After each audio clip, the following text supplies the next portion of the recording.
कार्यक्रम के पुण्यार्चक हैं पिता आदरणीय स्वर्गीय श्री नरेंद्र कुमार जैन, माता स्वर्गीय श्रीमती हीरा रानी जैन, चक्राता देहरादून की पुण्य स्मृति में। पुत्र एवं पुत्रवधू श्री अनु जैन, श्रीमती चारू जैन, पौत्री सानिया जैन एवं सारा जैन, कैलिफोर्निया USA एवं समस्त चक्राता जैन परिवार। आदरणीय ससुर जी श्री अशोक मित्तल जैन व सासू जी श्रीमती निशा मित्तल जैन, अशोका मोटर्स, हिसार, हरियाणा निवासी के प्रति प्रेम एवं सम्मान में।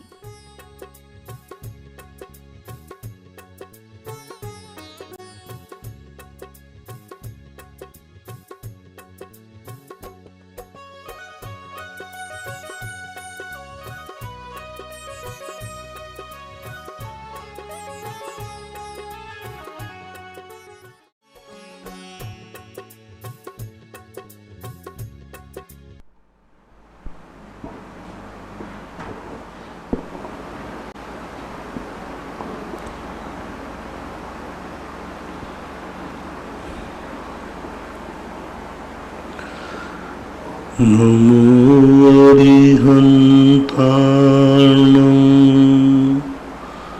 नमो सिद्धाणं नमो आयर्याणं नमो वज्रायाणं नमो लोये सर्वसाहुणं।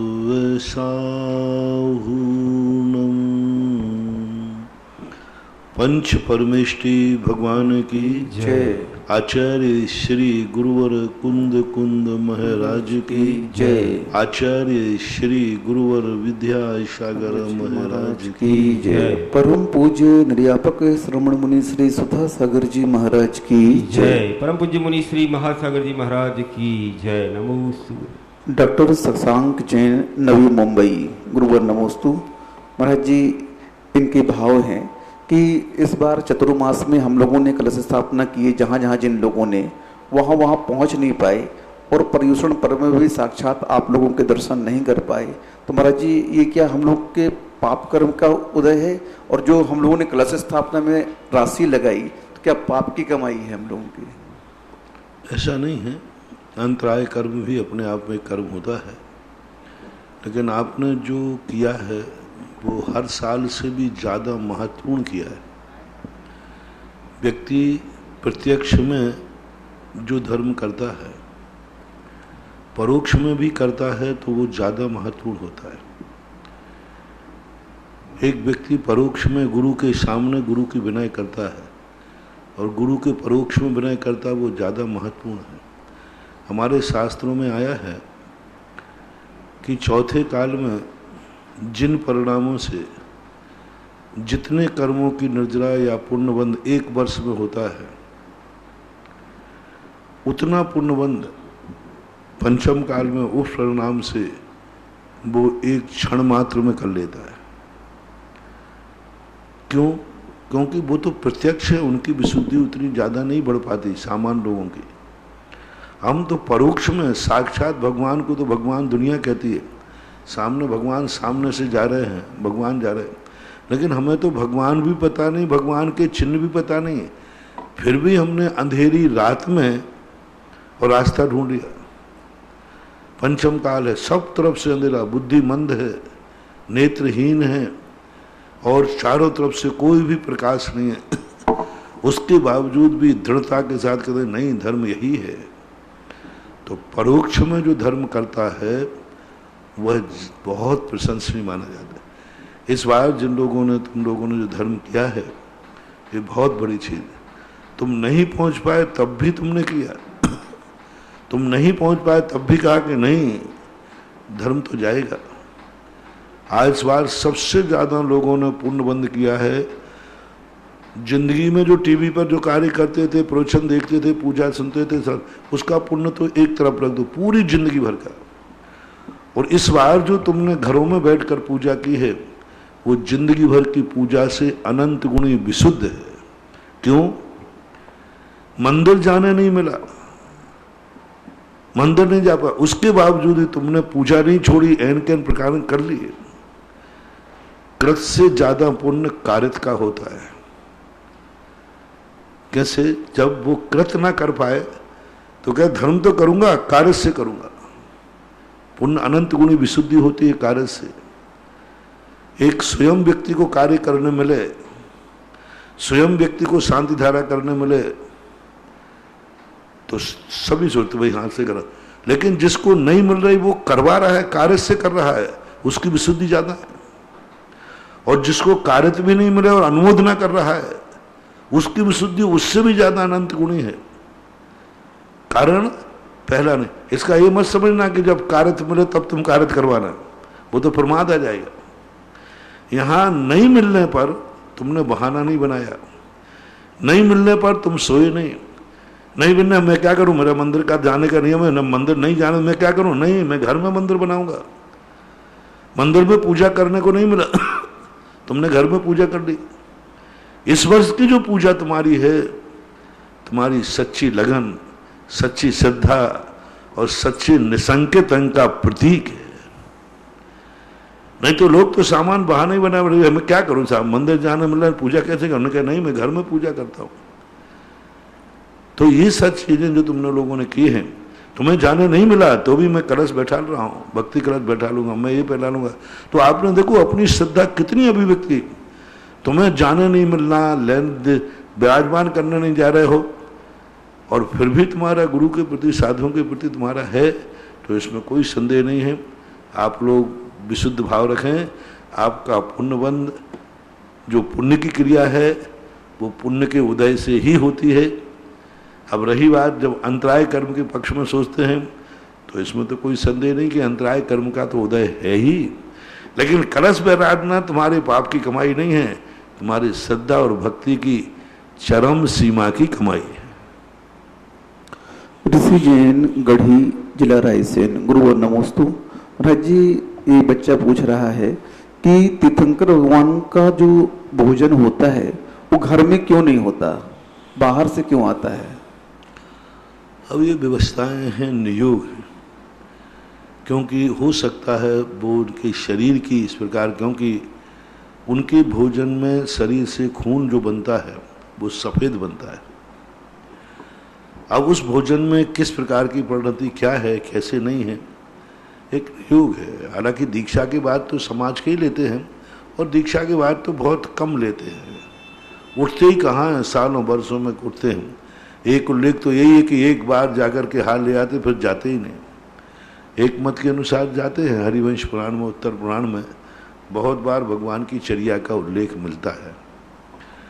तो उनकी बात, लेकिन गृहस्थ अवस्था में नियोग मानना चाहिए, या वो विशुद्धि, वो शुद्धि जो तीर्थंकर के शरीर के परमाणु बनाएगी, जो तीर्थंकर के शरीर बनेगी वो यहाँ के लोगों में वो नहीं रह पाती हो शायद। आगम में तो नियोग लिखा है, बस इतना ही। राजेंद्र जैन, मेरठ, गुरुवर नमोस्तु। राजेंद्र की जिज्ञासा है, प्रतिक्रमण में हम लोग को शाम को पढ़ाया गया कि वेदना और भय इनके माध्यम से जो दोष उत्पन्न हुए हों तस्मिच्छामि दुक्खड़म, तो वेदना और भय से दोष कैसे लगेंगे महाराज जी? भय से तो अपन को मालूम है ही कि भय के कारण से, हमने डर के कारण से, हमें इधर डर लग रहा और किसी ने कुछ देखने नहीं पाया, सुरक्षा नहीं कर पाया, तो हमने चौकीदार को एक झापड़ मार दिया। तू कहाँ गया था, मेरे प्राण निकल रहे थे, तू यहाँ था नहीं। अब भय के कारण से उसको तुमने डांट दिया। दूसरा वेदना के कारण, कभी तकलीफ इतनी ज्यादा हो जाती है, मुझे इतनी तकलीफ हो रही है, तूने रास्ते में कांच क्यों रखा था। अब वो वेदना के कारण, वैसे लग जाता तो कोई बात नहीं, लेकिन वेदना इतनी हो गई, रास्ते में कील पड़ी थी, अल्पीन पड़ा था, अब वो चुभ गया। अब वो वेदना आपको इसलिए कर रही कि वेदना के कारण से जिसने डाला हो उस पर आपको गुस्सा आ रहा है। आता है गुस्सा? आता है। कई बार ठेपा कुछ लग जाए, जिसने ये किया है वो मिल जाए मुझे, मैं उसकी खोपड़ी फोड़ दूंगा। अरे भाई क्या बात है, उसने ये रास्ते में क्यों डाला? तो तकलीफें भी कई बार व्यक्ति को चिड़चिड़ा बना देती हैं। निमित्त बुद्धि वाले लोगों को ऐसा प्रभाव पड़ता है। शुभम जैन, जयपुर, गुरुवर नमोस्तु। महाराज जी, इनकी जिज्ञासा है कि जो कृत्रिम और अकृत्रिम चैत्यालय हैं, इनका क्या अभिप्राय है और उनका महत्व क्या है? महत्व तो सबका ही अपने आप में होता ही है। अकृत्रिम चैत्यालय जो बनाए गए हैं, बने हैं, वो बने हैं, प्रकृति से नेचुरल है। लेकिन मनुष्यों के कृत चैत्यालयों का भी वर्णन मिलता है। चैत भक्ति के अंदर मनुजकृता नाम, देवार्चिता नाम, मनुष्यों के द्वारा बनाए हुए मंदिरों के दर्शन भी देवता लोग आके करते हैं। इनको बनाने का एक ही मूल कारण है कि हम सदा अपने भगवान को स्मृत कर सकें। और दूसरी बात, वो तो एक प्रतीक है। तीसरी बात, भगवान की एनर्जी को हम किसी मूर्ति में स्थापित करके उस एनर्जी को प्राप्त कर सकें, क्योंकि भगवान से हम एनर्जी नहीं ले सकते, भगवान को हम छू नहीं सकते। और दूसरी बात, भगवान हमारे नहीं हैं, भगवान हमारे नहीं हैं, क्योंकि वो भगवान जो बने हैं वो अपनी साधना और तपस्या से बने हैं। लेकिन मंदिर के भगवान हमारे हैं, हमने अपने खून पसीने की कमाई से बैठाला है, हमने श्रद्धा से बैठाला है, आस्था से बैठा। वो जो साक्षात भगवान बने हैं वो अपनी चर्या, उनकी तपस्या से बने, उसमें हमारा क्या हाथ है? उन भगवान बनने में हमारा क्या हाथ? कोई हाथ नहीं, वो तो उनकी खुद की तपस्या है। लेकिन मंदिर में बैठे हुए भगवान में हमारा सब कुछ है। हमारी श्रद्धा से वो साक्षात भगवान नहीं बने। हम कितनी भी श्रद्धा करें, हमारा कोई हाथ नहीं। 24 तीर्थंकर जो साक्षात हैं उनमें ना मेरे मन का हाथ है, ना वचन का, ना काय का, ना श्रद्धा का, ना ज्ञान का, ना चारित्र का, कुछ भी तो नहीं हमारा। उनकी तपस्या है, उनका खुद का है, खुद का उपादान है। लेकिन जो मंदिर में भगवान बैठे हैं तो मेरी श्रद्धा है, मेरा सम्यक दर्शन है, मेरी आस्था है, मेरी खून पसीने कमाई है, और मेरी कितना सब कुछ मेरा है। ये भगवान अपने हैं, क्योंकि इनमें सब कुछ अपना है, सब कुछ अपना है। इसमें भगवान का कोई हाथ नहीं है। साक्षात भगवान में हमारा हाथ नहीं है, और मंदिर वाले भगवान में भगवान का कोई हाथ नहीं है। सब कुछ मेरा है। हमारी श्रद्धा, कितनी बड़ी श्रद्धा! यही तो बात कही। अर्जुन ने गुरु नहीं बनाए थे, गुरु तो बने हुए थे, वो तो पहले ही से बने। वे गुरु जो द्रोणाचार्य थे वे तो अपनी साधना से, अपने ज्ञान से बने। लेकिन एकलव्य ने तो अपने गुरु बनाए थे उसने। तो ये मूर्तियों का बड़ा महत्व, महानुभाव, बहुत महान, सब कुछ अपना है। ये अपने अंदर की सम्यक दर्शन है, अपने सम्यक दर्शन है। इसलिए जिनेंद्र भगवान के दर्शन से निधत्त निकाचित कर्मों का क्षय नहीं बताया, जिन बिंब के दर्शन से बताया, क्योंकि जिन बिंब हमारा है, अपना सबका है। और जिनेंद्र भगवान तो है, तो ठीक है, उनका निषेध नहीं कर रहा हूं, लेकिन जिन बिंब की महिमा का चिंतन करो तो बहुत रहस्य खोलते। पंचम काल में तो ठीक है, हमने मान लिया कि ये प्रतीक हैं, भगवान नहीं है, तो चौथे काल में क्यों मान लिया कि पंचम काल में साक्षात भगवान नहीं, फिर स्वर्गों में अकृत्रिम चैत्यालय क्यों प्रत्येक विमान में? वो तो जाके श्रीमंद भगवान के 2 सेकंड क्षण बजाते ही दर्शन कराए, और अवधि ज्ञान से वहीं बैठा बैठा कर सकता है, और विक्रिया करके चला जाए। फिर अकृत्रिम चैत्यालय प्रत्येक विमान में क्यों बनाए? क्योंकि वहां तो समोषण में भी व्यक्ति जा रहा है, देव जा सकता है, और अवधि ज्ञान से भी भगवान के दर्शन कर रहा है। फिर प्रत्येक चैत्यालय के अंदर मंदिर की स्थापना क्यों है? अनादिकाल से, अकृत्रिम से। दूसरी बात, समोषण में चैत्य वृक्ष और मानस्तंभ में मूर्तियां क्यों? साक्षात भगवान बैठे हैं 10 कदम अंदर, जीवित भगवान बैठे हैं, फिर भी चैत्य वृक्षों पर मूर्तियां हैं क्यों? वहां क्या जरूरत है? आज तो जरूरत है। आज की तो अपन ये दलील दे दें कि भाई भगवान नहीं है इसलिए मूर्तियां हैं। समोषण में चैत्य वृक्षों पर मूर्तियां क्यों? समोषण में मानस्तंभ पर मूर्तियां क्यों? समोषण के भी अंदर भी चैत्यालय क्यों? समोषण के अंदर चैत्यालय है, आप इस समोषण में जाके देखना भी। जिन भवन है जो पहली घात का होती ना, पहली जहां मानस्तंभ होते, वहां पर जिनेंद्र भगवान के मंदिर बने हुए, तो वहां पर साक्षात समोषण में जिनेंद्र भगवान का मंदिर क्यों? जिनेंद्र भगवान की मूर्ति क्यों? साक्षात भगवान के दर्शन करने वाला मूर्ति की वंदना क्यों करता है? क्यों नमस्कार करता है? ये सारा जब संग्रह करते हैं पूरा व्यापक रूप से, तब हमें मूर्ति की महिमा पता चलती है। हम एक ही बात कहते थे, आज मूर्तियों की इसलिए महिमा है कि भगवान नहीं है। अरे भाई तो ठीक है। एक व्यक्ति ने कह दिया मूर्तियों पर अभिषेक इसलिए होता है कि वहां धूल जम जाती है, इसलिए परंपरा चलाई। हाँ, इसलिए परंपरा चलाई अभिषेक की, जिससे मूर्तियां साफ बनी रहें। उन अज्ञानियों को इतना पता नहीं, पढ़े लिखे तो ज्यादा है नहीं, समय सार भी पढ़ा तो कुंद कुंद का नहीं पढ़ा, प्रवचन पढ़ लिए। उनको ये पता नहीं कि मान लो यहाँ धूल है, यहाँ गंदी होती है। अकृत्रिम चैत्यालयों पर अभिषेक क्यों होते? वहां तो कभी धूल होती भी नहीं। अकृत्रिम चैत्यालयों में कोई धूल नहीं होती। फिर स्वधर्म में क्यों धूल अभिषेक करता है? वहां पर नंदीश्वर द्वीप में क्यों जाके अभिषेक करते? वो धूल जलाने के लिए। धूल जलाने के लिए किसी मंत्र पढ़ने की जरूरत नहीं है। तो ऐसी बातें जो होती हैं बहुत मूर्ति आज सारे संसार में, चाहे भगवान होवे या ना होवे, लेकिन सम्यक दृष्टि जीव बिना भगवान की मूर्ति के बिना नहीं रहेगा। बिना साक्षात भगवान के फिर भी रह सकता है, लेकिन बिना भगवान के दर्शन किए बिना, पूजन किए बिना जैन श्रावक तो नहीं रहेगा। देवता को हर घर में रख दिए, क्योंकि क्यों रखे उन्होंने हर घर में? हर विमान में मंदिर, हर विमान में मंदिर। क्यों? क्योंकि वो मूल शरीर से बाहर नहीं जा पाएंगे, तो फिर वो मूल शरीर से दर्शन करना अनिवार्य है। जिनेंद्र भगवान का दर्शन ना करें तो चल जाए, लेकिन जिनेंद्र भगवान की मूर्ति का दर्शन तो करना ही पड़ेगा। सर्वार सिद्धि में भी जिन मंदिर है, पंच अनुत्तर में भी जिन मंदिर है, वे भली समूषण में देखो कितनी बड़ी बात। सर्वार सिद्धि, अनुत्तर और 9 ग्रह के देव भगवान के समूषण के दर्शन करने नहीं जाते, लेकिन जिन बिंब के दर्शन तो करते। अभिषेक, हाँ, अभिषेक तो है ही अनिवार्य। अभिषेक, पूजन और जिन बिंब का दर्शन सर्वार सिद्धि का भी देव करता है। मुनिराजों में रिद्धिधारी महाराज, हाँ, रिद्धिधारियों से प्राप्त करके कर सकते हैं। अब कोई यदि ले जाए यहाँ से उठा करके, कोई व्यक्ति ले जाए हाथ उठा करके, तो कर भी सकता है मनुष्य भी।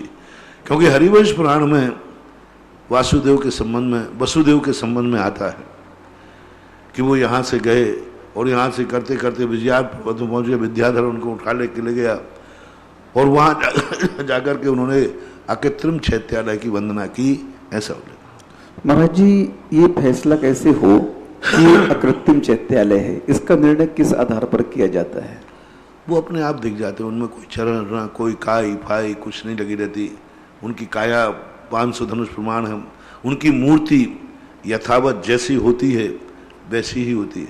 आंख में काला लोलक होता है तो काला ही है, ओंठ लाल होते हैं तो लाल ही है। जहाँ जिस प्रकार की भौं में यहाँ कालापन रहता है। प्रत्येक अकृत्रिम चैत्यालय की, प्रत्येक जितने भी अकृत्रिम चैत्यालय की है, लेकिन वैसी मूर्ति हम कृत्रिम में नहीं बैठा सकते, क्योंकि कृत्रिम में बैठाने में या तो पेंटिंग करना पड़ेगी और या पत्थर को वहाँ ज्वाइंट करना पड़ेगा, काला पत्थर फंसाना पड़ेगा, और वे दोनों जैनागम में मान्य नहीं है। इसलिए कृत्रिम चैत्यालय की और अकृत्रिम चैत्यालय तो उसकी तो महिमा ही विचित्र होती है। जय जैन, जयपुर, गुरुवर नमोस्तु। महाराज जी, इनका प्रश्न है कि बच्चों का जो नामकरण किया जाता है तो किस आधार पर करना चाहिए? ज्योतिष के अनुसार तो जो उसका सही जन्म का समय पता चलना चाहिए। जिस समय वो गर्भ से बाहर आया वह सेकंड टू सेकंड पता चलना चाहिए, यदि सही कुंडली बनाना है, सही नामकरण। क्योंकि 1 सेकंड में भी कुंडली बदल जाती है। एकदम जब वो बाहर आया, चाहे वो ऑपरेशन से आए चाहे नेचुरल प्रोसेस से आए, लेकिन जैसे ही वो बाहर आएगा गर्भ से, वो उसका समय पता, उसके आधार पर उसकी कुंडली बनाकर यदि राशि के आधार पर रखते हैं तो श्रेष्ठतम श्रेष्ठ है। फिर यदि ये राशि आदि नहीं होती है तो शुभ नाम रख लेते हैं। और उन्होंने महापुराणकार जिनसेन स्वामी ने 12वें दिन नामकरण का दस्तूर कहा और भगवान के 1008 नामों को मटके में भरकर किसी अबोध कन्या से उठवा करके नामकरण की विधि भी बताई। श्रीमती रंजिता जैन पाइया बुढ़ार, गुरुवर नमोस्तु। महाराज जी, इनकी जिज्ञासा है कि हम लोग जो नोट्स बनाते हैं धर्म के, प्रवचन सुन करके, शंका समाधान सुन करके, तो सूतक के दिनों में क्या उन नोट्स को हम पढ़ सकते हैं? अब मैं क्या कहूँ, सूतक भी किस प्रकार का है वो देखना चाहिए। नहीं, जैसे आपने प्रवचन किया, आपने शंका समाधान की, उसको नोट्स बना लिया, अब ठीक है, वो उसको पढ़ने में कोई विशेष ज़्यादा नहीं है। कम से कम जिनवाणी जो है मूल रूप से वो नहीं पढ़ना चाहिए। दिशा जैन, बरेली, यूपी। गुरुवर नमोस्तु। महाराज जी, इनकी जिज्ञासा है कि हम लोग जब नमस्कार करते हैं भगवान को, तो मूल किस आसन में हमें नमस्कार करना चाहिए भगवान को, और कितने प्रकार के आसन होते हैं नमस्कार के लिए? हमारे यहाँ नमस्कार के दो ही आसन कहे, एक पंचांग और एक अष्टांग। अष्टांग नमस्कार के लिए दो प्रकार से बनाते हैं। एक तो पूर्णतः लेट करके साष्टांग नमस्कार कहलाता है, लेकिन जब हम गवासन से नमस्कार करते हैं उसमें भी 8 अंगों से नमस्कार होता है, जितने अंग हैं वे सब, लेकिन उसको पंचांग नमस्कार भी कई लोग कहते हैं। उसमें 2 कारण हैं कि जब हम गवासन से नमस्कार करते हैं तो हमारा पेट जमीन से नहीं लगता। अष्टांग नमस्कार का अर्थ है 8 अंग जमीन से टच होना चाहिए, और गवासन में 8 अंग किसी भी हालत में जमीन से नहीं लग सकते, क्योंकि 8 अंग जब अपन नमस्कार करेंगे सिर लग जाएगा, हाथ लग जाएंगे, लेकिन जो पेट जो है यह कभी जमीन पे नहीं लगता। इसलिए कई लोग इसको पंचांग नमस्कार भी कहते हैं।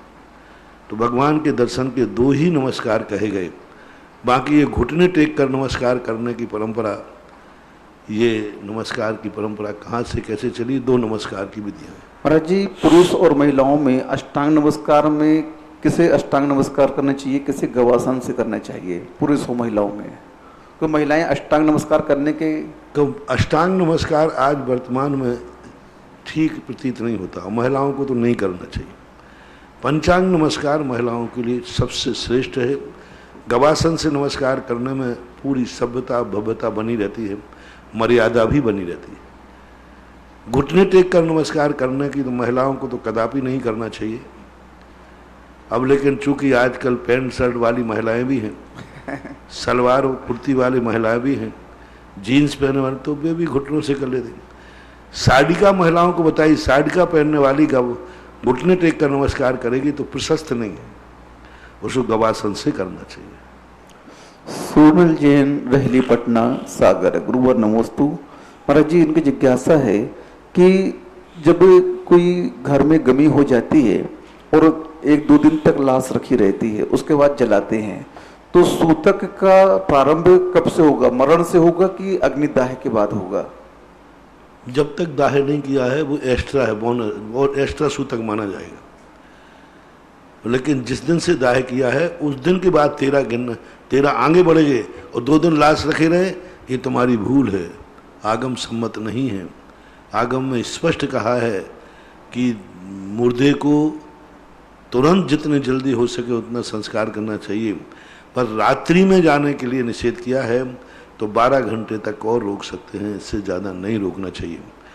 तो सूतक को हम 13 दिन तो गिनेंगे जिस दिन जलाया है उस दिन से, तो फिर 2 दिन डेड बॉडी रखेगी वो, तो 13 15 दिन माने जाएंगे। ऐसा प्रतिभा जैन, सागर, मध्य प्रदेश। गुरुवर नमोस्तु। महाराज जी, की जिज्ञासा है कि जो 108 परिक्रमा लगाते हैं मंदिर जी की, ये कहाँ तक आगम सम्मत है? इसके संबंध में कोई शास्त्रों में उल्लेख नहीं मिला। 3 प्रदक्षिणाओं का उल्लेख तो मिलता है, लेकिन उससे अधिक, जैसे गजरतों की परिक्रमा 7 लगाते हैं, कोई 108 लगा दे, तो अब ये श्रद्धा और भक्ति का रूप ले लेना चाहिए। बाकी इसका कोई प्रमाण कहीं भी किसी ने, स्वधर्म ने, देवताओं ने कहीं की किसी की भी 1008 परिक्रमाएँ, 108 परिक्रमा लगाई हैं, ऐसा कोई उदाहरण रूप से हमें देखने में कहीं नहीं आया। वर्तमान में इसका प्रचलन है। तो परिक्रमा वेदी की लगाएं कि मंदिर की लगाएं? पूरी दोनों मान्य है, वेदी की भी लग सकती है, मंदिर की भी लग सकती है, और शिखर की भी है। शिखर की तो परिक्रमा लगाने का कोई उल्लेख नहीं है, क्योंकि चैत्यालय का अंग है शिखर। मंदिर की लगाएं या वेदी की लगाएं या पूरे तीर्थ क्षेत्र की भी लगा सकते हैं, जैसे सम्मित शिखर आदि की लगाते हैं। नितेश जैन, सागर। गुरुवर नमोस्तु। महाराज जी, कौन सा जीव लोकांतिक देव बनता है? क्या सामान्य श्रावक भी लोकांतिक देव बन सकता है? कोई स्पष्ट उल्लेख तो मिला नहीं। एक दो बार प्रश्न और आया पहले, लेकिन जो वर्णन किया है भावनाओं का उससे लगता है मुनि। दूसरा वर्णन पूज्यवर कुंदकुंद भगवान ने अष्टपाहण के अंदर लिया, मुनियों का वर्णन। आज पंचम काल के भावलिंगी संत कहाँ जन्म लेंगे? अज्जब तिरहण शुद्धा लहदी देवत्तम इंदत्तम लोयत्तम छ, 3 पदों की विशेषणा दिया है, इंद्रपद, देवपद और लोयंत, लोकांतिक। तो वहां भी एक लोकांतिक की संकेत मिलता है कि मुनि के लिए विशेष संकेत किया। किसी श्रावक की महिमा में नहीं गाया। इतने श्रावकाचार हैं, इतने सब कुछ उदाहरण लिखे, वर्तमान युग में भी बहुत सारे उदाहरण मिले, लोकांतिक देव बने, लेकिन कोई श्रावक लोकांतिक देव बना है ऐसा कोई वचन देखने में नहीं आया। सिद्धांत में निषेध वचन भी नहीं है, लेकिन विधि वचन भी नहीं मिल रहा है। लेकिन मुनि का तो विधि वचन स्पष्ट रूप से मिलता ही है। ऋषभ जैन, बागपत, यूपी। गुरुवर नमोस्तु। महाराज जी, इनकी जिज्ञासा है कि भवनवासी देवों की जघन्य आयु 10,000 वर्ष की है, तो इनकी उत्कृष्ट आयु कितनी होती है? सबके दिए, पूरी सबके लिए। हाँ। पल्योपम, जो जहां जिनकी आयु दी, जगन से एक पल्योपम प्रमाण है, वो उत्कृष्ट आयु छोटी सी। हाँ। जहां 10,000 वर्ष की आयु है वहां फल का पूरा प्रमाण तत्वार सूत्र में, सर्वार सिद्धि में, सभी ग्रंथों में किसकी जघन्य है, किसकी उत्कृष्ट है, सब का अलग। असुर कुमार का अलग दिखा, नाग कुमार, विद्युत कुमार, सब की अलग अलग वर्णन है, वहां से विस्तार से देख। महाराज जी, इनकी आयु में वृद्धि और ह्रास होता है क्या? नारकियों की और देवों की आयु में क्या? नारकियों और देवों की आयु में वृद्धि ह्रास होता है क्या? नहीं, ह्रास भी नहीं होता, वृद्धि भी नहीं होता, लेकिन जब तक वहां पैदा नहीं हुआ है उसका उत्कर्षण अपकर्षण होता है।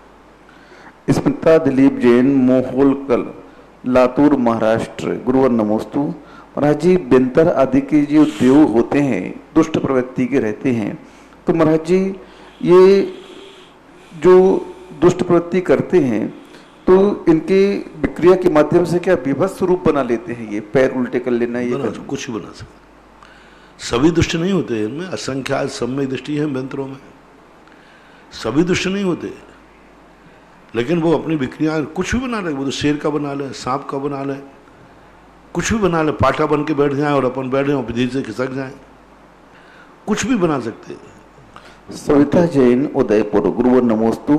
महाराज जी, 4 अध्याय में आया जो विमान में रहते हैं वो वैमानिक देव कहलाते हैं, लेकिन महाराज जी विमान तो सभी देवों के रहते हैं, तो सभी वैमानिक देव कहलाने चाहिए?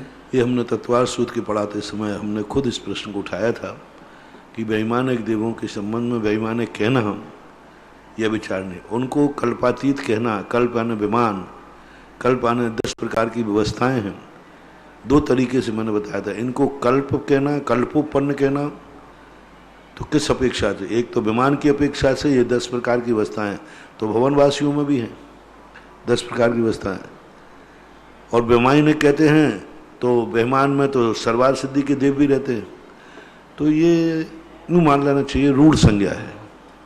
जब कोई अर्थ की स्थिति ना बने, व्युत्पत्ति परक अर्थ ना निकले, तो रूढ़ संज्ञा अनादि अनंत काल की है, ऐसा मान लेना चाहिए। स्मिता दिलीप जैन, लातूर, महाराष्ट्र। महाराज जी, इनकी जिज्ञासा और है कि जो किल्बिष और अभियोग जाति के देव होते हैं जो शूद्र और नौकर जैसा कार्य करते हैं, तो महाराज जी देव होकर के देवों जैसा इनका वैभव होता है क्या? वैभव देवों जैसा होता है। माँ, जब सामूहिक कार्यक्रम होते हैं उस समय उनकी स्थितियाँ उस रूप में उनकी कैटेगरी होती है। बाकी वो देव हैं, उनका वैभव है, विक्रिया है, उनका शरीर भी बहुत अच्छा होता है। ये जो तुम दिखाते हो व्यंतर देवों को, ये प्रदीप भैया दिखाते ना वो पंच कल्याणक में, काले करूटे विद्रूप रूप, हम काले हैं तो क्या हुआ दिल वाले हैं, ऐसा करे। तो ये तो मात दिखाने के लिए, प्रदर्शन के लिए करते हैं। वहाँ की देवताओं का शरीर देवताओं का ही होता है। कोई व्यंतर भवनवासी, कोई देव काले कलूटे नहीं होते, विद्रूप नहीं होते, बहुत सुंदर होते हैं। हाँ, सुंदर में अंतर तो है, लेकिन विद्रूप नहीं है। अब विक्रिया के माध्यम, हाँ विक्रिया के माध्यम से जरूर वो इसलिए दिखाते हैं उनको कि व्यंतर लोग हमेशा ज्यादातर डरावनी विक्रिया करते हैं, इसलिए दिखाते थे।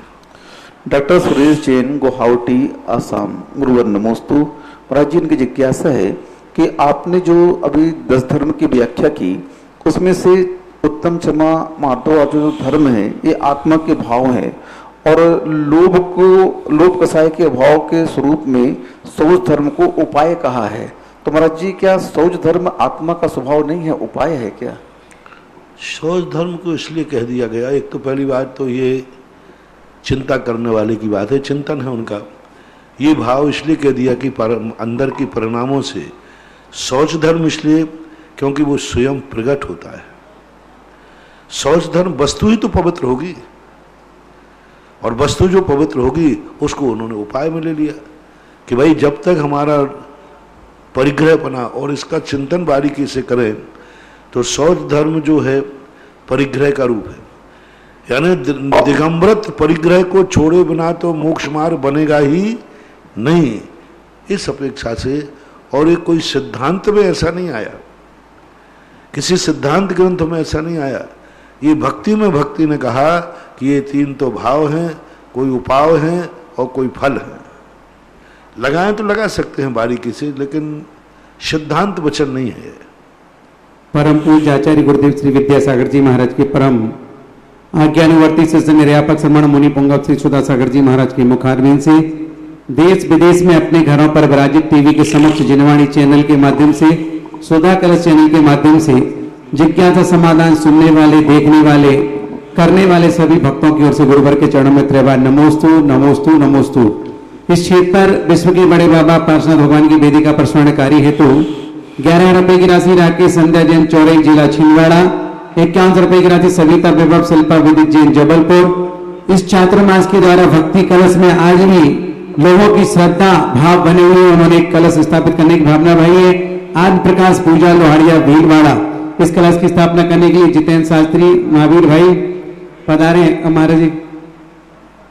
और श्रवण संस्कृति संस्थान के लिए 11,000 रुपए की राशि भिंड वालों ने संस्थान के लिए प्रदान की। और भी संस्थान के हेतु जो लोग अपनी भावनाएं प्रसिद्ध करना चाहते हैं, गरिमापूर्ण राशि देना चाहते हैं, यहाँ पर नाम भेज सकते हैं या संस्थान की ओर अपनी भावना प्रसिद्ध कर सकते हैं। वृक्षारोपण हेतु 51 रुपए की राशि प्रेम भाई पापड़ीवाल सा परिवार का प्रेम, 5,000 रुपए की राशि श्रीमती अल्पना राजेश स्वरारोहण ढोले प्रसाद सौरभ जैन के जन्मदिवस के उपलक्ष्य में। प्रथम जिज्ञासा है परम पूज्य महाराज श्री आपके चरणों में अहमदाबाद से सुमत चंद जैन, पूज्य मुनिवर के चरणों में मेरा समस्त परिवार का नमस्ते। आपके द्वारा जिज्ञासा समाधान के माध्यम से जो अभूतपूर्व धर्म प्रभावना हो रही है, अभूतपूर्व धर्म प्रभावना के प्रति श्रद्धा से मेरा हृदय भर जाता है। हे गुरुवर, सभी जीव समान गुण धर्म वाले हैं, फिर इनकी उपादान शक्ति में भिन्नता क्यों है? यह कर्मों की भूमिका महत्वपूर्ण है या पुरुषार्थ की कृपा करके समाधान करें। उपादान शक्ति में कभी भिन्नता नहीं होती, भिन्नता होती है अभिव्यक्ति में, व्यक्ति में, पर्याय में भिन्नता होती है। द्रव्य में तो सब जितने द्रव्य हैं सभी में एक समान, कोई सिद्धों से लेकर निगोदिया तक कोई अंतर नहीं। अभिव्यक्ति है, अपन सबने देखा कि जो अभिव्यक्ति है, भोजन तो सब एक से ही बनता है, लेकिन कोई 2 रोटी खाता, कोई 4 खाता, और कोई को पचती है, कोई को नहीं पचती। तो ये अभिव्यक्ति जब पर्यायें होती हैं, पर्यायें जो है ये नाना प्रकार की निमित्तात्मक होती हैं। पर्यायों में नियम से कोई ना कोई निमित्त जरूर बनता है। हेतु द्वया आविष्कृत कार्य लिंगा, 2 हेतु बिना मिला कार्य नहीं होता, और बाह्य हेतु अनिवार्य है। और शक्ति जो होती है वो बाह्य हेतु नहीं होती, वो तो अपनी निधि है। लेकिन जब जब हम बाह्य हेतु आएगा तो बाह्य हेतु जिस प्रकार का मिलेगा, दोनों हेतु उसी प्रकार की परिणति होगी। उपादान भी एक हेतु है। देखो, उपादान एक द्रव्य भी है और उपादान एक कारण भी है। कैसी विचित्रता! स्वयं का उपादान कारण भी है और स्वयं का उपादान कार्य भी है। द्रव्य भी स्वयं है और स्वयं का कर्ता भी और कारण भी स्वयं ही है। तो ऐसा करना चाहिए। अगली जिज्ञासा अनिल जी पटवारी भुजवाली, पूज्य गुरुवर के चरणों में सपरिवार नमोस्तु। महाराज श्री, मेरी जिज्ञासा है कि गणधर, परमेष्टि व श्रुत केवली दोनों संपूर्ण श्रुत के ज्ञाता होते हैं, फिर दोनों में क्या अंतर है? समाधान करें। बहुत अंतर है। गणधर परमेष्टि श्रुत केवली होने के साथ साथ रिद्धि संपन्न है। शुद्ध केवली से भी बड़ी है एक रिद्धि, जैसे 10 पूर्व लिखा गया, चतुर्दश पूर्व लिखा गया। ये शुद्ध केवली को ज्ञान है, लेकिन ये 2 रिद्धियां भी हैं। 64 रिद्धियों में 10 पूर्व और 14 पूर्व ये रिद्धियां हैं। तो रिद्धियों में विशेष और मिलता है ज्ञान, संभिन्न सूत्र, पादानुसारी, कोष्ठ आदि। तो ये रिद्धियां हैं। गणधर परमेष्टि को रिद्धियां भी होती हैं, शुद्ध केवली को रिद्धियां हो ऐसा कोई नियम नहीं। गणधर परमेष्टि का क्षयोपशम शुद्ध केवली से अधिक होता है। राजकुमार जैन शास्त्री, नेहानगर सागर। गुरुदेव के चरणों में कोटि से नमोस्तु। गुरुवर, मेरी जिज्ञासा है कि दूरान दूर भव्य जीव कहाँ रहते हैं एवं जो 6 माह 8 समय में 608 जीव निरोध से निकलते हैं, ये जीव भव्य एवं अभव्य कौन होते हैं? क्या यही 608 जीव 6 माह 8 समय में मोक्ष जाते हैं? दूरान दूर भव्य तो पूज्यवर शिव कोटि महाराज ने लिखा, मेरू की जड़ के नीचे रखे हुए के समान हैं, यानी वे सदा नित्य निगोद में थे, हैं और रहेंगे। वे जीव कभी नहीं निकलेंगे। 608 जीवों में भव्य भी निकलते हैं और अभव्य भी निकलते हैं। अभी कितने भव्य हैं जो निगोद में पड़े हैं, निकल आते हैं, लेकिन निकलने वालों की संख्या में भव्यों की संख्या ज़्यादा है, अभव्यों की संख्या कम है। टोटल जब भव्यों की और अभव्यों की संख्या मिलाते हैं तो अभव्य अनंत गुणे हीन है और भव्य अनंत गुणे ज़्यादा है। इसलिए 608 में दोनों प्रकार के हैं और दूरान दूर भव्य कभी निकलते नहीं हैं, निकलेंगे नहीं। अगली जिज्ञासा प्रतीक जैन, नमोस्तु महाराज श्री। स्पर्शन इंद्रिय की आसक्ति को मन वचन काय से कैसे समाप्त किया जा सकता है? तत्व चिंतन से। इंद्रियों की आसक्ति जितनी भी है, मां तत्व चिंतन, भेद विज्ञान, अपने अंदर की परिणति के माध्यम से ही कम कर सकते हैं। भय और लोभ 2 चीजें भी कारण हैं। स्पर्शन इंद्रिय के जो परिणाम दुष्परिणाम है, उन भयों को उसको देख करके भी व्यक्ति कम हो सकता है। और या इसको जीतने के बाद मुझे अतीन्द्रिय सुख मिलेगा, ऐसा भाव आ जाए तो भी हो सकता है। ये सब तत्व चिंतन से ही आएगा। हरीश जैन, मानसरोवर। महाराज श्री के चरणों में नमोस्तु। महाराज श्री, विश्व कल्याण की भावनाओं के साथ 16 भावनाओं का चिंतन करने से तीर्थंकर प्रकृति का संचय होता है। यह 16 भावनाएं किसे कहते हैं? अब ये कैसे बताएं? तो हमेशा ही तुम जानते हो। अब 16 भावनाएं नहीं जानते तो तुम्हें पूछने का अधिकार नहीं। तीर्थंकर की 16 भावनाएं तत्वार्थ सूत्र के अंदर लिखी हैं, दर्शन, विशुद्धि आदि भाव, और 16 कारण जो है ये कारण हैं।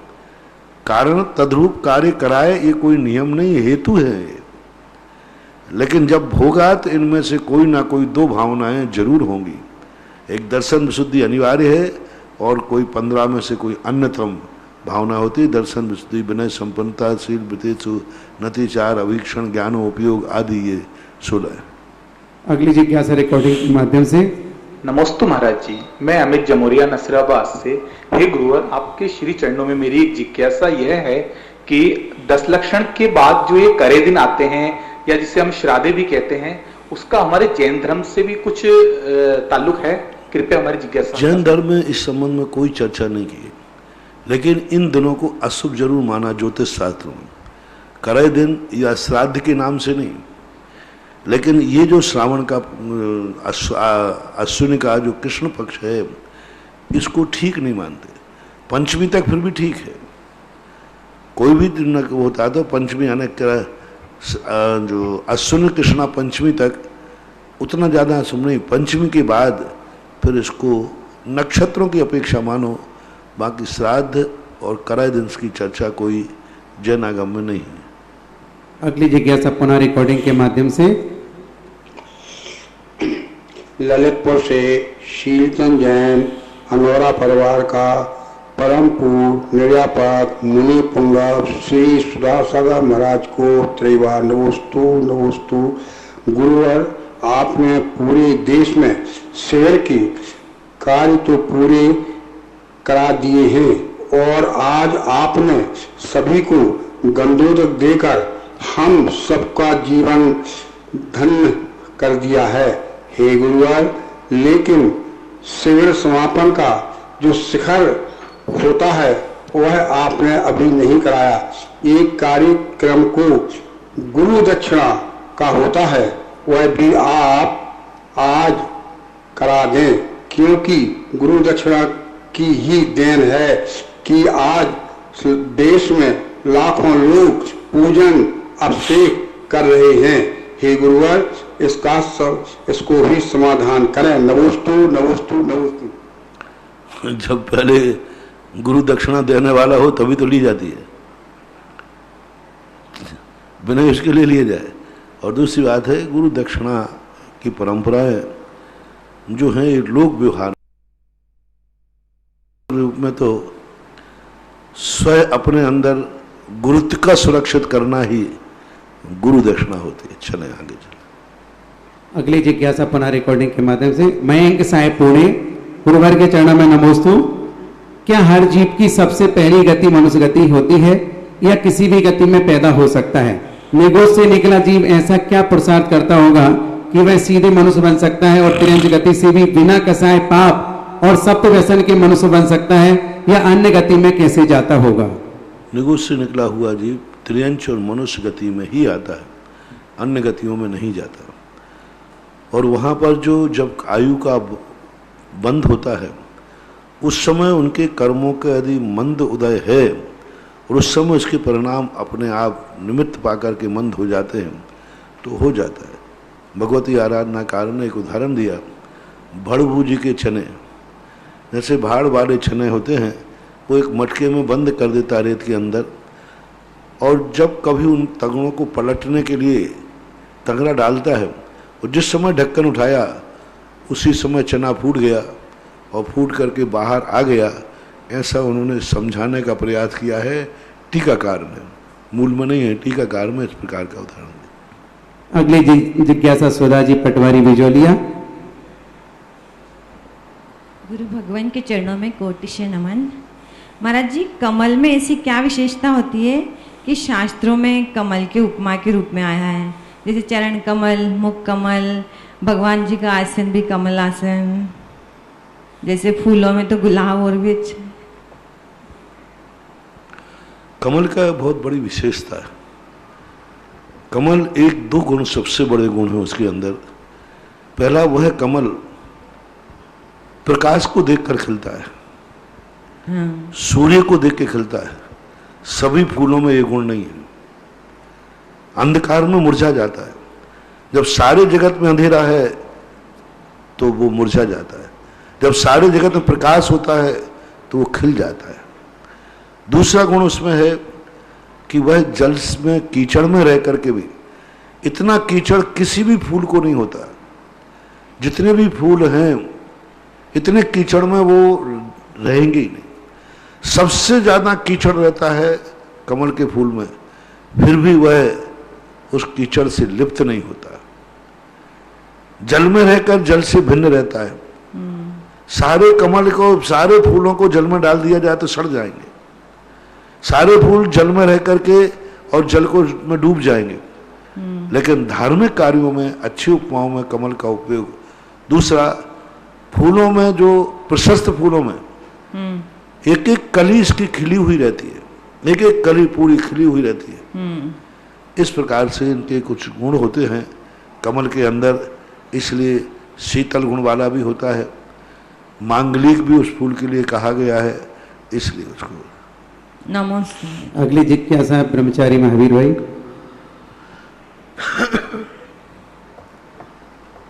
मेरे गुरुदेव को बारंबार नमस्तु। महाराज श्री, आज आपने प्रवचन में बताया कि गुरु हमारे लिए नीचे उतरे, लेकिन गुरु हमारे लिए गिरे नहीं। नीचे उतरे और गिरे नहीं, बात तो एक ही है महाराज जी, फिर इसका मतलब? नहीं, बहुत अंतर है। नीचे उतर करके सीढ़ी चढ़ावे और एक गड्ढे में कीचड़ में गिरे को उठावे, बहुत अंतर। नीचे व्यक्ति उतरता है तो मांस जमीन तक उतरेगा, लेकिन अधोगमन करना, तुम कीचड़ में पड़े हो, तुम गंदगी में पड़े हो, गड्ढे में पड़े हो, तो उसमें उतरने के लिए साधु को कीचड़ का स्पर्श करना पड़ता है। इसलिए गिरे हुए को उठाने के लिए गुरु ना आए, उठे हुए को चलाने के लिए गुरु आए। उठना तो स्वयं है, चलाएगा गुरु, गुरु भी उठाएगा और गुरु ही चलाएगा, तो ये काम मोही प्राणियों के लिए शोभा देता है। बीतरागी भगवान के सामने उठना तो हमें है और चलाएगा गुरु। जैसे हमने कहा था, 2 लब्धियां तो गुरु तुम्हें खुद प्राप्त करना है, फिर आगे कहाँ जाना है ये गुरु बताएगा। पहले तुम तैयारी तो कर लो कि जाना है कि नहीं जाना, फिर कहाँ जाना है ये गुरु बताएंगे। तो गुरु नीचे से उठाने के लिए गुरु नहीं है, सीढ़ियां चढ़ाने के लिए गुरु है, ऐसा मान। महाराज श्री एक और था कि आपने कहा कि गुरु हमको हमारे चौके में पवित्र और मतलब मानकर आए, जैन और पवित्र मानकर आए। जब हमको वो पवित्र मान के ही आ रहे हैं तो फिर पवित्र होने की क्या जरूरत है, गुरु मान के ही आ रहे हैं। पवित्र मान के हमें तो, इसलिए तो कहा था कि जैनागम में श्रावक के सामने क्या त्याग करा के हाल लेना, ऐसा नहीं लिखा, क्योंकि वो पवित्र मान के ही आए और उस पवित्र की साक्षी तुमने दी, मन वचन काया की शुद्धि। यही तो बताया था कि भगवान मैं मन वचन काया से शुद्ध हूं, आप आहार ग्रहण कीजिए। इसलिए कोई आगम में उल्लेख नहीं किया, लेकिन अब संदेह हो गया कि झूठ बोल रहा है। चौके में ये पूछना कि तुम रात्रि भोजन तो नहीं कर रहे हो, गुटखा तंबाकू तो नहीं खाते, इसका अर्थ है कि साधु समझ गया है कि ये चेला बेईमान दिखता है, झूठ बोल रहा है। पहले के गुरु जानते थे कि मेरा भक्त, मेरा श्रावक दुनिया में झूठ बोल देगा, गुरु के सामने झूठ नहीं बोलेगा, कभी नहीं बोलेगा। गुरु ने कह लिया कि मेरे सामने कहा ना इनका मन शुद्धि, वचन शुद्धि, काय शुद्धि, तो इसकी काय शुद्धि है, पक्का है। क्योंकि हमारा श्रावक सबके सामने झूठ बोलेगा, गुरु के सामने नहीं बोलेगा। इसलिए पहले के लोग कुछ भी त्याग नहीं कराते थे, क्योंकि उसने कह दिया। लेकिन आज मालूम चल गया कि नहीं, ये बदमाश है, काय शुद्धि बोल करके भी गुटखा दबाए हो साइड में, काय शुद्धि बोलकर शराब पीता हो, काय शुद्धि बोल करके रात में खाता हो, काय शुद्धि बोलकर अभक्त खाता हो, तो ये हो सकता है। तो यही तो मैंने कहा था कि जब गुरु तुमसे पूछ रहा है, यानी गुरु को संदेह हो गया है और तुम इतने दृढ़ रहो कि तुम संदेह को दूर करने के लिए गुरु से कहो, गुरु महाराज क्या आपको ये विश्वास नहीं है कि मैंने शुद्धि झूठी बोली है, तो फिर आप आए क्यों? आपका आना बता रहा है कि आपका विश्वास है, अब आपका विश्वास क्यों डगमगा रहा है, क्यों संदेह कर रहे हो? जो आप संदेह कर रहे हो वो मेरे सब कुछ आपके आने के पहले ही त्याग है। मैं आपके त्याग के इंतजार में नहीं हूं, मैं त्याग करके पड़गाने के लिए खड़ा हुआ हूं। पड़गाहन के बाद त्याग करना, पड़गाने के पहले त्याग करना। पड़गाने के बाद नहाना, महाराज रुको अब मैं नहा के आ रहा हूं। पड़गाने के पहले नहाया जाता कि पड़गाने के पहले? पहले। इसी प्रकार है भगवान, है गुरुदेव, मैं जो चीजें गंदी हैं, बुरी हैं, जो मैंने स्वयं पैदा की हैं, इन गंदी और बुरी चीजों को मैं खुद छोड़ करके फिर पड़गाहन के लिए खड़ा हुआ हूं, ऐसी बात। नमस्ते। अगली जिज्ञासा देवेंद्र कुमार धुर्रा, अशोकनगर। नमस्तु। गुरुदेव, मेरा प्रश्न है कि सभी नारायणों के पुण्य में फर्क रहता है। जैसे कि श्री कृष्ण जी ने द्वारका का निर्माण उनके पुण्य की वजह से हो गया था, और लक्ष्मण जी जब रामचंद्र जी वन के लिए विहार करके गए थे तो वो चाहते तो उस समय उनके पुण्य से भी उनको वन में दर दर भटकना नहीं पड़ता, दर दर परेशान होना नहीं पड़ता। ऐसा क्यों महाराज जी? ऐसा नहीं है, दोनों की में क्षमता नहीं थी। द्वारका का निर्माण नेमिनाथ के कारण हुआ था, तीर्थंकर के कारण हुआ था। कोई भी चक्रवर्ती, कोई भी नारायण पृथ्वी नारायण के कारण से कोई नगर का निर्माण नहीं करता देवता। न चक्रवर्ती के लिए करता है, न नारायण पृथ्वी नारायण के लिए करता है, न बलभद्र के लिए करता है। कोई नगर का उल्लेख नहीं मिलता है। मां तीर्थंकर के लिए नगर की स्थापना का उल्लेख मिलता है। अयोध्या को भी पुनः रिन्यू करता है, व्यवस्थित करता है, मास्टर प्लान बनाता है जब तीर्थंकर आते हैं। इसलिए वहाँ पर तीर्थंकर की विशेषता थी और राम लक्ष्मण के पास तीर्थंकर नहीं थे। यदि तीर्थंकर होते तो हो सकता था। इसलिए द्वारका का जो निर्माण हुआ है जिनसेन स्वामी ने हरिवंश पुराण में स्पष्ट रूप से तीर्थंकर के पुण्य से उसका निर्माण किया गया है, क्योंकि तीर्थंकर का जन्म सौरीपुर बटेश्वर में हो चुका था और सौरीपुर बटेश्वर के बाद वो वहाँ गए थे और उस समय नारायण भी और नेमिनाथ भी कोई ज़्यादा उम्र के नहीं थे, छोटे ही थे, लेकिन तीर्थंकर के पुण्य से द्वारका का निर्माण हुआ, कुबेर ने आकर के किया। अगली जिज्ञासा छोटा युवराज धुर्रा। महाराज जी मेरी जिज्ञासा यह है कि बोलो बोलो। हम रात को भोजन नहीं करते और रात का भोजन त्याग कर देते हैं, पर रात को गाय को खिलाने जाते हैं रोटी, तो उसमें भी हमको दोष लगेगा क्या? नहीं लगेगा। गाय का वो जो भोजन है वो हिंसात्मक नहीं, गाय के भोजन में जीव नहीं पड़ते। आपका जो भोजन है वो जीवन भोजन में जीव पड़ जाते, षडांध आ जाती है और चौरेंद्रीय जीव उसमें आते हैं। गाय का जो भोजन है घास है, भूसा है, तो घास और भूसे में रात्रि में वो स्थिति नहीं बनती, इसलिए आपको रात्रि में, लेकिन फिर भी यदि सही जैनी है तो गाय को दिन में इतना खिला देगा कि रात में खिलाने की जरूरत नहीं। जय हो। एक स्थान पे कहीं मैंने सुना था, देखा नहीं है, कि गौशाला है शायद कहीं, वहाँ रात्रि में किसी गाय के थैली में कुछ सामान नहीं होता, भूसा नहीं होता। दिन भर गाय को खूब गम के खिला देते हैं और रात को पूरी खेलियां साफ कर देते हैं। पानी भी शाम को पिला देते हैं, रात में पानी नहीं, भोजन नहीं, दोनों बंद रहते हैं। वहां की गायों की आदत पड़ गई, सब आदत पड़ गई। तुम डांट भी दोगे तो वे रात में खाते ही नहीं, लेकिन इसका अर्थ नहीं कि दिन में तुम कम खिलाओ। तो यदि ऐसा आप करते हो तो बहुत बढ़िया चीज है कि हमारी गाय भी रात में नहीं खाएगी और वो दिन में खुआ, लेकिन और गाय सीख भी है, दिन में यदि वो भरपेट खा लेगी तो रात में खाने की उसको जरूरत ही नहीं पड़ेगी। लेकिन फिर भी पशु आदि के संबंध में ऐसा विचार नहीं किया जाता। महाराज जी निगोद में कितना दुख होता? निगोद में कितना दुख होता? जितना मरने का दुख होता है। तेरा जब एक्सीडेंट हुआ था, जब तुझे कितना दुख हुआ था? बहुत दुख होता, इससे भी और ज्यादा होता है। अगली जिज्ञासा विजय कुमार जैन, अशोक नगर। परम पूज्य गुरुदेव के चरणों में बारंबार नमोस्तु। परम पूज्य गुरुदेव, अशोक नगर से श्रीमती साधना जैन टिंगू मिल परिवार की ओर से एक जिज्ञासा आपके चरणों में नमोस्तु के साथ निवेदित है। त्रिकाल चौबीसी मंदिर में जो भगवान पप्पू है, उसकी श्रीमती त्रिकाल चौबीसी मंदिर में अष्ट द्रव्य से पूजन करती हैं। 10-15 साल हो गए अभी अभी, जबकि उनको द्रव्य की व्यवस्था साधना भाभी टिंगू परिवार से ही की जाती है, थाली लगा कर देती हैं। तो महिलाओं का उसमें बड़ा ऑब्जेक्शन है कि ये नहीं करना चाहिए, वो भगवान है और वो पूजन क्यों कर रही हैं।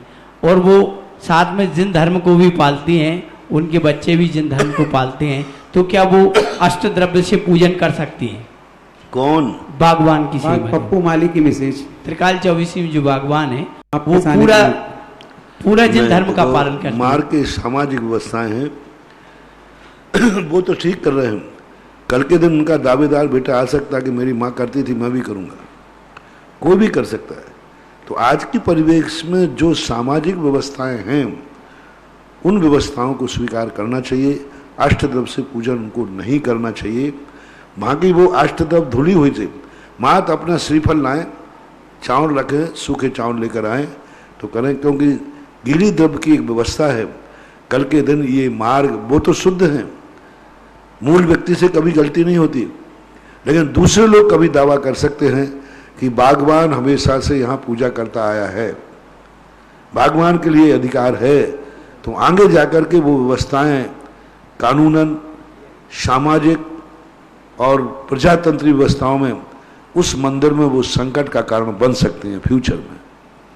परम पूज्य गुरुदेव, कल आपने जो आशीर्वाद दिया, तमाम शिविर के जो वॉलेंटियर कार्यकर्ता थे, पीएम साहब सूरत, उदयपुर से श्रीपाल, सब लोगों ने महाराज जी आपके चरणों में, काका जी वगैरह ने सबने बारंबार नमोस्तु निवेदित किया है।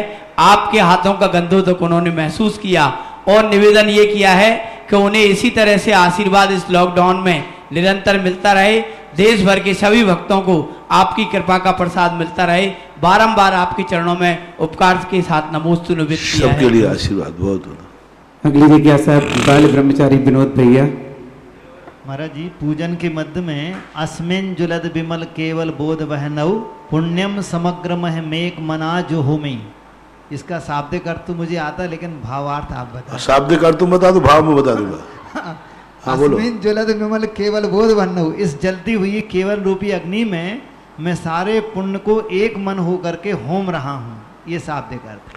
केवल में ना, केवल ज्ञान अग्नि में। हाँ, तो केवल ज्ञान के बाद जब होता है, क्योंकि पाप प्रकृतियां तो केवल ज्ञान के पहले समाप्त कर दी। अपन पूजन कर रहे हैं महाराज जी, हम लोग पूजन कर रहे हैं। पूजन हाँ, तो भावना है, भावना। केवल ज्ञान ही है ना वहाँ अर्थ।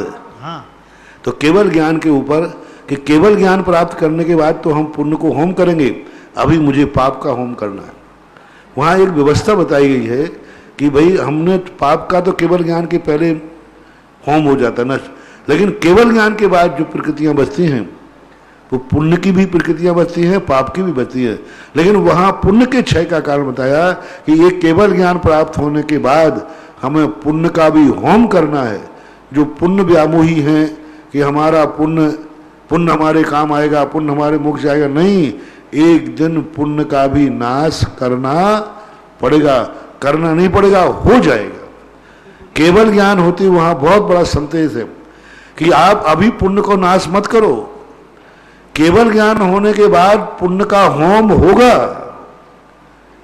हालांकि वहां करता हूं इसका प्रयोग है, जैसे कहा कि ध्यान करते हैं भगवान, करते नहीं है, होता है, ऐसा बोलने में आता है। जब पुरुषार्थ की बात करें तो वहां ये संदेश है कि अभी पुण्य को नष्ट करने की जरूरत नहीं है, केवल ज्ञान होते ही पुण्य भी होम हो जाएगा, ऐसा भाव लेना चाहिए। अगली जिज्ञासा सपना जी धानप्या। इसके बीच घोषणा कर रहा हूँ 21,000 रुपए की राशि दिगंबर जैन पंचायत बरेली मध्य प्रदेश, सुशील जी अध्यक्ष, विमल जी जैन मंत्री, इन्होंने श्रवण संस्कृति संस्थान के लिए प्रदान की। एक बार जोरदार तालियों के साथ अनुमोदना।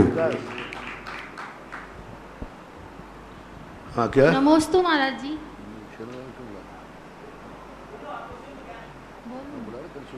कहा जाता है कि हर कामयाब व्यक्ति के पीछे किसी महिला का हाथ होता है। हाँ, क्या बोला? कहा जाता है कि हर कामयाब व्यक्ति के पीछे किसी महिला का हाथ होता है। तो महाराज जी, जैन धर्म में आत्मोत्थान ग्रह त्याग के बाद ही क्यों होता है? मैंने तो कहीं ऐसा पढ़ा नहीं है शास्त्र में, ये तो जोड़ू के गुलामों ने ऐसा कह दिया होगा। और महिला के अर्थ में हो जाए, महिला शब्द नहीं आया, माँ का हाथ तो सुना है आपने। महिला शब्द कहा, हर व्यक्ति के जीवन के विकास में माँ का हाथ है, महिला का हाथ है, ऐसा तो आजकल के लोग कहने लगे हैं। शास्त्रों में हमने ऐसा पढ़ा नहीं, नीतियों में हमने ऐसा सुना नहीं। माँ का जरूर हाथ लिखा है कि हर विकास में, क्योंकि माँ तो हर व्यक्ति की जिंदगी में आती है, महिला हर व्यक्ति की जिंदगी में आए ये कोई नियम नहीं है। आज हम लोगों में कौन सी महिला का हाथ है?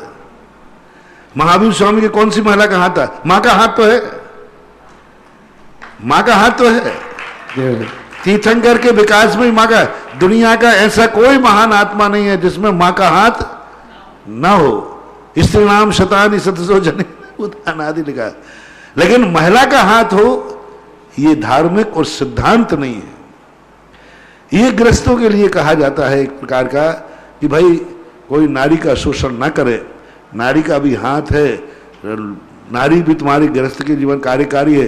वो कमाने जरूर नहीं जाती है, लेकिन तुम कमाने जाते हो तो माला जरूर फेरती है कि इनको अच्छा लाभ होवे, उसका भी हाथ है, ऐसा मानना चाहिए, लेकिन सिद्धांत नहीं।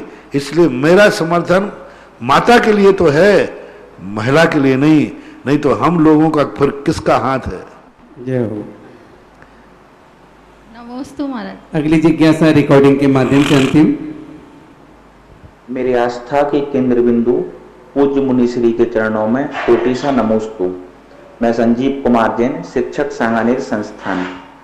महाराज जी, मेरी जिज्ञासा है, विग्रह गति में जीव की कौन सी आयु रहती है, बद्धमान अथवा भुज्यमान? भुज्यमान आयु रहती है, बद्धमान तो अब है ही नहीं, क्योंकि विग्रह गति आते ही आयु कर्म का उदय आ गया। वर्धमान आयु रहती नहीं, विग्रह गति में जो आयु का उदय आया वो तो भुज्यमान हो गया, क्योंकि वो पाद पद कहलाता है। जैसे यह आयु खत्म हुई, यह आयु तो खत्म हो गई, अब एक ही आयु का उदय।